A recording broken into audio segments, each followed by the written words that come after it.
नमस्कार दोस्तों, मेरे चैनल ब्लॉग्स ऑफ मुकेश पंडित में एक बार फिर से आपका स्वागत है। और आज की हमारी वीडियो बहुत खास है। अगर आपके पास वीकेंड में सिर्फ एक ही दिन की छुट्टी बची है और आप दिल्ली एनसीआर में रहते हैं तो आप यहाँ घूमने जा सकते हैं। तो ये आप वीडियो को एंड तक देखें और आज आपको मैं कुछ खास दिखाने वाला हूँ इस वीडियो में। तो आज मेरे साथ चलिए आप हुमायूं का मकबरा देखने। तो आप दिल्ली में किसी भी कोने में कहीं भी आप रहते हैं दिल्ली एनसीआर में, आप मेट्रो लेके सीधा पहुंचे निजामुद्दीन रेलवे स्टेशन। अगर आप गाजियाबाद में रहते हैं तो आप ट्रेन से भी डायरेक्ट निजामुद्दीन रेलवे स्टेशन जा सकते हैं। तो निजामुद्दीन रेलवे स्टेशन पहुंचने के बाद जैसे ही आप वहां से उतरेंगे तो आप सबसे पहले वहां पर ऑटो वाले जो होते हैं या फिर ई रिक्शा, वहां पर बहुत सारे ऑप्शन अवेलेबल हैं। तो 20-20 रुपए में आपको निजामुद्दीन रेलवे स्टेशन से हुमायूं के मकबरा के बाहर आप छोड़ देंगे। तो जैसे ही हम लोग यहाँ पहुंचे तो मुझे लगा यार ये तो बाहर से देखने में बहुत छोटा एरिया लग रहा है, क्योंकि मैं भी यहाँ पहली बार आया हूँ और इससे पहले मैं कभी नहीं आया था। तो मेरे पास एक ही दिन की छुट्टी बची थी, तो मैंने सोचा एक दिन में कहाँ जाया जाए। तो मेरे फ्रेंड ने मुझे सजेस्ट किया था कि हुमायूं का मकबरा एक बहुत सुंदर जगह है, तो वहाँ आप जा सकते हो एक दिन के लिए। और वहाँ पर अब हमें तो ब्लॉग बनाना होता है, तो वहाँ पर कैमरा भी अलाउड है, उसने मुझे बताया। तो मैं एकदम से सुन के खुश हो गया। तो जैसे हम यहाँ पहुंचे अंदर की तरफ देखा, बहुत ज़्यादा भीड़ थी, संडे का दिन था और काफ़ी सारी मात्रा में यहाँ पे लोग आए हुए थे, फैमिली के साथ, बच्चों के साथ, दोस्तों के साथ। तो इंडियंस के लिए यहाँ पर जो टिकट का प्राइस था वो मात्र 40 रुपीज़ था और फॉरेनर्स के लिए 600। फॉरेनर के लिए इतना ही होना चाहिए, क्योंकि हम लोग वहाँ जाते हैं तो वो भी हमें महंगा ही देते हैं। तो हमारे हिसाब से 40 रुपये ठीक था, क्योंकि यहाँ पर जिस हिसाब से जैसे हम अंदर आए तो जितना बड़ा एरिया था, मैं बहुत सरप्राइज था, क्योंकि बाहर से बहुत छोटा लग रहा था, टीन से कवर्ड था।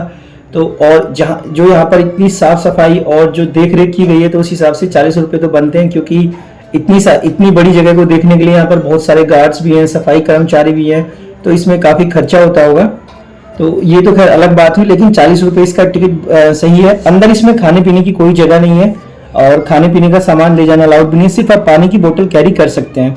तो बच्चे यहाँ पर आके बहुत खुश हो जाएंगे आपके, अगर आपके साथ बच्चे भी जाते हैं, क्योंकि ये जगह बहुत सुंदर है और बहुत साफ सुथरी है। तो जैसे यहाँ पे हमने मेन एंट्रेंस किया तो यहाँ पर राइट में एक जगह थी जाने की और एक बिल्कुल स्ट्रेट थी। तो हम सबसे पहले बिल्कुल सीधे आए, सामने की तरफ एक ये दरवाज़ा मिला। इस दरवाजे को हम अब पार करके जैसे ही हम अंदर पहुंचे तो सामने की तरफ हमें एक बहुत शानदार एक और दरवाज़ा दिखाई दिया। तो ये इसका मेन एंट्रेंस है जो अभी आप जा रहे हैं यहाँ पे। ये इसका बिल्कुल सामने की तरफ जो हुमायूं का मकबरा है, ये इसका मेन एंट्रेंस है दरवाजे का। तो ये सामने की तरफ देखिए, यहाँ पर आपको बिल्कुल कितना साफ सुथरा। और जो इसकी कारीगरी के बारे में अगर मैं बताऊं, वैसे तो इसके बारे में गूगल पे सारी चीज़ें मतलब होती हैं, लेकिन मैं आपको बताऊं कि जो हुमायूं का मकबरा है ये भारत की सबसे पहली इमारत मानी जाती है जिसमें जो वास्तु शैली का प्रयोग किया गया। तो इसमें 4 बाग शैली देखने को मिली, और जो ये 4 बाग शैली थी, भविष्य में यही 4 बाग शैली से ताजमहल में भी इसकी कारीगरी की गई थी। और इसका जो निर्माण हुआ था 1565 में, ये स्टार्ट हुआ था, 1572 में ये बन के कंप्लीट हुआ था। और जो इसकी जो कारीगरी की गई है, ये आप देख रहे हैं, ये इसका एक डेमो यहाँ पे बनाया गया है।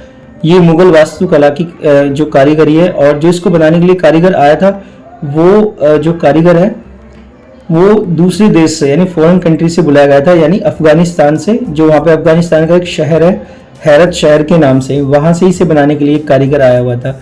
और ये जो मकबरा देख रहे हैं, इस मकबरे को यूनेस्को द्वारा जो एक वर्ल्ड हेरिटेज साइट बोलते हैं इसको, ये 1993 में इसको नाम दर्ज किया गया।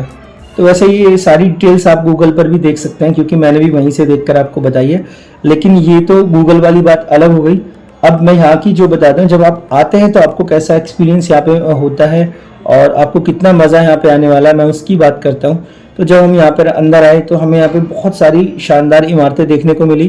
तो सबसे पहले ये सामने की तरफ जो एक शिलालेख है यहाँ पर, इसके बारे में बताया गया कि ये कब ये बनना स्टार्ट हुआ और कब ये इसका काम खत्म हुआ। तो जैसे मैंने भी आपको बताया कि यहाँ पर जो लिखा हुआ है वो 1565 से 1572 में बन के तैयार हुआ। तो सामने जो आप देख रहे हैं वो बिल्कुल सामने हुमायूं का मेन मकबरा है, और इसके सामने जो ये तालाब बना हुआ है, इसमें आप इसकी प्रतिमा बिल्कुल आपको दिखाई देगी। तो पहले जो कारीगर होते थे वो इसी हिसाब से बनाते थे। जैसे अगर आप ताजमहल देखने जाते हैं तो ताजमहल में भी ये कि ताजमहल के सामने भी इस तरह का एक छोटा सा तालाब बना हुआ है, जिसमें आप पानी में इसकी परछाई आप देख सकते हैं। तो ये देखने में बहुत सुंदर लगता है, ये इसलिए ये कारीगरी की जाती है। अगर मैं इसके लॉन एरिया की बात करूं तो यहाँ पर बहुत बड़ा एरिया आपको देखने को मिलेगा, और यहाँ पर बहुत सारे पुराने उसी समय के वृक्ष जो पेड़ होते हैं, प्लांट्स या ट्री, जो भी आप कहना चाहें, तो बहुत सारे बड़े बड़े पेड़ यहाँ पर हैं। और इसकी सुंदरता की अगर मैं बात करूँ तो जो मैंने आपको अभी बताया था कि जो इसकी कारीगरी है, तो ये देखिए आप सामने की तरफ, इसमें जो पत्थर यूज़ हुआ है, इस पत्थर को बोलते हैं लाल बलुआ पत्थर, उससे ये पूरा बना हुआ है। और ये पहला जो सबसे पहले लाल बलुआ पत्थर का जो निर्माण कार्य में यूज़ होने लगा था वो यहीं से हुआ था एज पर गूगल।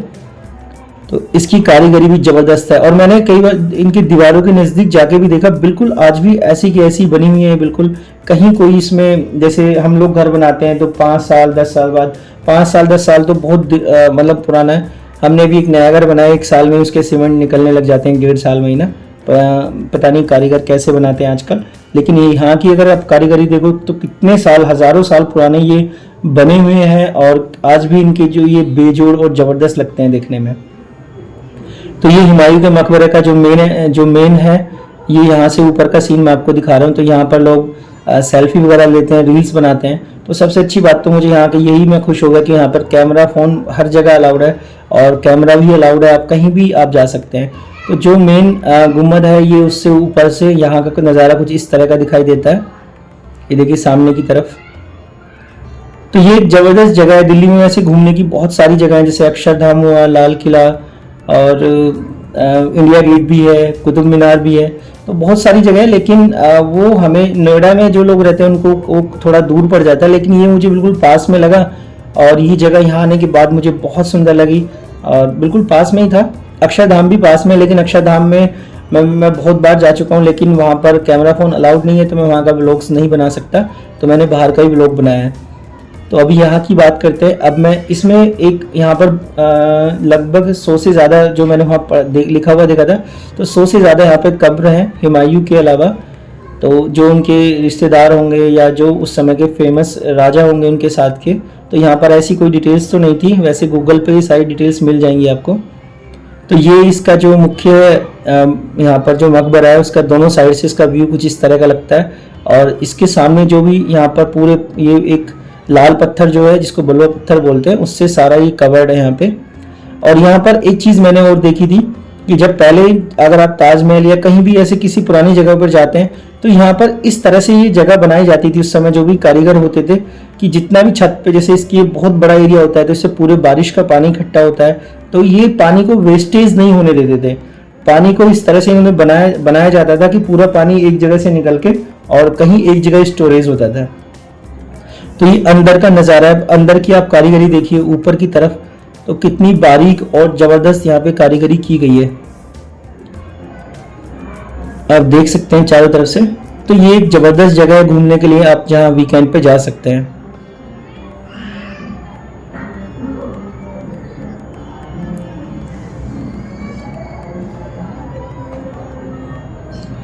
तो जब भी आप यहाँ जाते हैं इसे घूमने के लिए, कम से कम आप 3 घंटे का समय निकालिए। तो यहाँ के देखिए जो पिलर है, जो पत्थर का यूज़ हुआ है नीचे, इसमें वाइट मार्बल का यूज़ भी हुआ है। तो ये एक मतलब पत्थर भी बहुत ही एक अच्छी क्वालिटी का पत्थर होगा, क्योंकि आज तक भी ऐसा ही टिका हुआ है। तो ऐसे पत्थर या ऐसी चीज़ें आज की डेट में मिलना तो मुश्किल ही है। तो अंदर इसमें जो ये मेन गुम्बद है, ये शायद ये हुमायूं की कब्र है यहाँ पे। तो अंदर से देखने में भी ये बहुत ज़बरदस्त लग रहा है। अगर आप ऊपर की बात करें, देखिए बड़ी बड़ी इसमें एक दरवाजे टाइप खिड़की बनाई गई। जितने हमारे घरों में दरवाजे होते हैं, इतनी बड़ी तो यहाँ पे खिड़की लगाई गई हैं, क्योंकि एरिया बहुत बड़ा है। और हर एक खिड़की पे और उसके ऊपर भी एक अलग तरह की कारीगरी यहाँ पर की गई है। जैसे ऊपर वाले जो सबसे ऊपर वाला फ्लोर है, उसकी खिड़कियों की कारीगरी एक अलग टाइप की है। तो और जो उसके नीचे वाले सेकंड फ्लोर है, इसकी अलग टाइप की है, आप ये देख सकते हैं। और कलर कॉम्बिनेशन भी आप देख सकते हैं कितना ज़बरदस्त होता है। तो ये कलर भी उसी समय के यूज़ होते थे। उस समय जो कलर होते थे, जैसे रेड कलर चुकंदर से बनाते थे और ग्रीन कलर पालक और धनिया से, तो ये कलर सालों साल टिके रहते हैं। आज की डेट में भी ऐसे कलर बनते हैं, मैंने जयपुर में सुना था एक जगह। तो ये 400, 500, 1000 साल तक ये कलर ऐसे ही टिके रहते हैं। तो अब हम नीचे उतर के आ गए हैं। तो सामने की तरफ जो एक वहाँ भी बहुत यहाँ पर मकबरा बना हुआ है। आगे भी मैंने बताया, मुझे यहाँ पर किसी ने बताया कि आगे भी एक नीले रंग का जो मकबरा है वो बना हुआ है, जिसको नीला गुम्बद के नाम से बोलते हैं। तो ये जो भी आप सामने देख रहे हैं, ये हुमायूं का मकबरा है, और जिसको मुगल कालीन का एक बेजोड़ नमूना माना जाता है। तो ये बाहर दूर अंदर से जब मैं काफ़ी दूर जाके मैंने ये देखा तो पूरा ये इस तरह का दिखाई देता है, बिल्कुल एक जैसे पूरा राजमहल होता है, हमने फिल्मों में देखा है। तो दूर से देखने में भी ये इतना सुंदर लगता है। जो इसकी गुम्बद है ये भी ज़बरदस्त लगती है। और ये जो इसके ऊपर सबसे ऊपर एक क्या बोलते हैं इसको, एक पीतल का बना हुआ है। तो इसकी क्वालिटी भी आप देख सकते हैं कि बारिश में, धूप, गर्मी, सर्दी सब कुछ सहने के बाद भी इसकी क्वालिटी ज़बरदस्त है। तो ये देखिए पूरे में इसमें नालियाँ बनी हुई हैं जो मैं आपको बता रहा था। तो पूरी बिल्डिंग का पानी इसका एक ही जगह स्टोर हो जाता है। तो यहाँ पर जो एक और मकबरा है, यहाँ पर लिखा हुआ है नाई का मकबरा। तो शायद ये उनके जो पर्सनल हजाम होते थे, नाई होते थे, तो ये उनके लिए भी बनाया गया है यहाँ पे। तो ये भी एक ज़बरदस्त। और वो सामने की तरफ जो दिख रहा है, तो ये इसके चारों कोनों पर अलग अलग मकबरे बनाए गए हैं। और इसकी जो दीवारें हैं ये भी आप कारीगरी देख सकते हैं। तो ये सामने की तरफ जो दिख रहे हैं ये नीला गुम्बद, जो मुझे भी किसी ने बताया था, मैंने गार्ड से पूछा था। तो यहाँ भी एक ये गार्डन दिख रहा है। पहले तो इसके बाद नींबू का गार्डन था। और ये देखिए इसकी कारीगरी भी ज़बरदस्त लगे देखने में। मुझे सबसे सुंदर ये जो इस तरह के मैंने बहुत जगह देखे हैं किले में, जो किले बने होते हैं, फोर्ट्स बने होते हैं, वहाँ पर ऐसी कारीगरी। तो मैं आपको पास ले जाकर दिखाता हूँ। ये वाली जो कारीगरी होती है इसमें देखिए पत्थर होता है, उसके अंदर फिर छोटा पत्थर लगाया जाता है और छोटा पत्थर लगाया जाता है। और जब कितनी मेहनत लगती होगी, क्योंकि उसमें मशीन तो नहीं थी, तो हाथों से ही ये सब चीज़ें की जाती होंगी। तो ये आप देख सकते हैं, देखिए एक गोल पत्थर है, उसको छोटे छोटे पत्थरों के साथ कैसे अटैच करके, और ये कलर शानदार कलर किए गए हैं। और उनमें भी बिल्कुल बारीक लाइन, जैसे हमारे हाथ में रेखाएं होती हैं, इस तरह से बनाया गया है। और अब ये जो आप शानदार नज़ारा देख रहे हैं ऊपर का, ये इसके जो नीला गुम्बद बाहर से था, ये इसके अंदर की आप डिज़ाइन देखिए। जैसे कोई एक कालीन होता है उस पर एक बारीक कारीगरी की जाती है मशीन से, आज की डेट में हम जब देखते हैं, ऐसे इसकी छत पे कारीगरी की गई है। तो उस समय कितनी मेहनत से की गई होगी, तभी इनको बनने में सालों लग जाते हैं। ये देखिए कितना ज़बरदस्त एरिया है। इसकी हर एक खिड़की और सब पे कारीगरी ज़बरदस्त थी। तो अभी यहाँ पे नींबू तो नहीं लगे हैं। तो अब हम वापसी जा रहे हैं आगे की तरफ, क्योंकि आगे अभी और कई चीज़ें बची हुई हैं। वहाँ पर एक द्वार और था, अरब द्वार के नाम से था। और वहाँ पर जब हम आगे गए थे तो वहाँ पर एक जगह भी थी जहाँ पर जो इसके कारीगर थे वो लोग वहाँ पर रहते थे।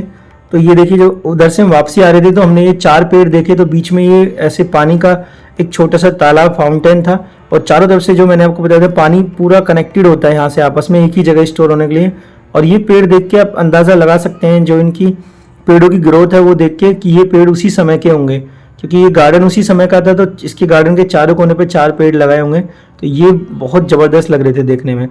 और पानी की कनेक्टिविटी देखिए, जैसे मैं जब आपको दिखा रहा था वहाँ पे शुरू में, तो यहाँ से सामने ऊपर की दीवारों से सारा बारिश का पानी बहता हुआ आता है। और यहाँ पर एक शावर की तरह चलता होगा पानी, और इस बड़े से एक तालाब में आके फिर आगे की तरफ जाता होगा। तो आगे भी कहीं ना कहीं पानी स्टोर होता होगा, वो जगह तो हम नहीं देख पाए।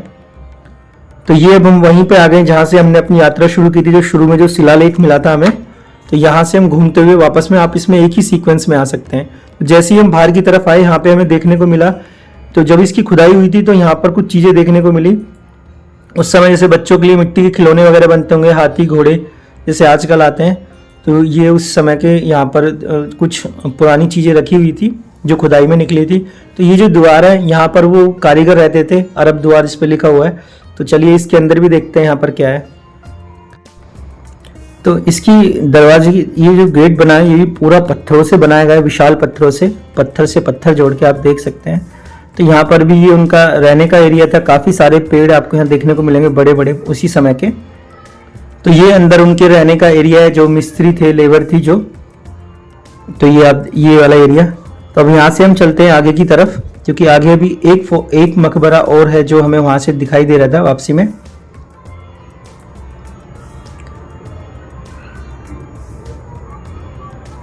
ये देखिए सामने की तरफ भी यहाँ पर वो लोग रहते थे। तो ये वाला एरिया थोड़ा अंदर की तरफ आता है। इसकी थोड़ी कंडीशन इतनी ठीक नहीं है, लेकिन ये भी इतना पुराना है, आज भी टिका हुआ है, तो ये भी ज़बरदस्त है। तो अभी एक जो मैंने बताया था, जब हम बिल्कुल मेन एंट्रेंस पे राइट पे आता था, तो ये लास्ट बचाया भी यहाँ पे। तो यहाँ घूमते घूमते हमें यहाँ पे शाम हो गई है, सुबह से शाम। तो हम लोग सुबह से शाम तो नहीं, 2 बजे के आसपास यहाँ आए थे, पर फिर भी इसे घूमने में अच्छे से 3 से 4 घंटे आराम से लग जाते हैं। तो इस वाले की तो यार कारीगरी पहले वालों से भी ज़बरदस्त लग रही है। मतलब जितने भी यहाँ पर मकबरे बने हुए हैं, सबकी कारीगरी एक दूसरे से टक्कर की थी, ज़बरदस्त थी। तो ये सनसेट व्यू आप देख सकते हैं सामने, कितना सुंदर लग रहा है यहाँ पे। और ये अंदर से भी इसमें कुछ काम चल रहा है, तो अभी अंदर तो नहीं जाने दिया जाएगा, लेकिन ये बाहर से भी देख के आप अंदाज़ा लगा सकते हो कि ये कितना ज़बरदस्त लग रहा है। और ये सनसेट व्यू तो बहुत ही सुंदर लग रहा है। तो दोस्तों ओवरऑल ये यहाँ पर आके मुझे तो बहुत मज़ा आया। तो आप भी कमेंट करके बताइएगा ये वीडियो आपको कैसी लगी। और आपसे गुजारिश है कि अभी मेरा चैनल थोड़ा नया है और मुझे बहुत ज़्यादा एक्सपीरियंस भी नहीं है वीडियो बनाने का। तो अभी वीडियो में मैं बहुत सारी चीज़ें मैं सीख रहा हूँ अभी, जैसे सिनेमैटिक फ़ोटोग्राफी होती है, वो सब धीरे धीरे आ जाएगी सीखने से। तो प्लीज़ मुझे कमेंट करके ज़रूर बताइएगा ये वीडियो अभी कैसी लगी आपको। और अगर आप कभी यहाँ जाते हैं, तो दिल्ली जाते हैं, तो ये जगह भी आप ज़रूर देखने जाइएगा। लाइक करें, शेयर करें और सब्सक्राइब तो ज़रूर करें। और अभी मेरे थोड़े से व्यूज़ कम आ रहे हैं दोस्तों, तो आपसे गुजारिश है कि सिर्फ आपके 5 सेकंड भी नहीं लगेंगे, 10 सेकंड, 5 से 10 सेकंड का ही टाइम लगेगा।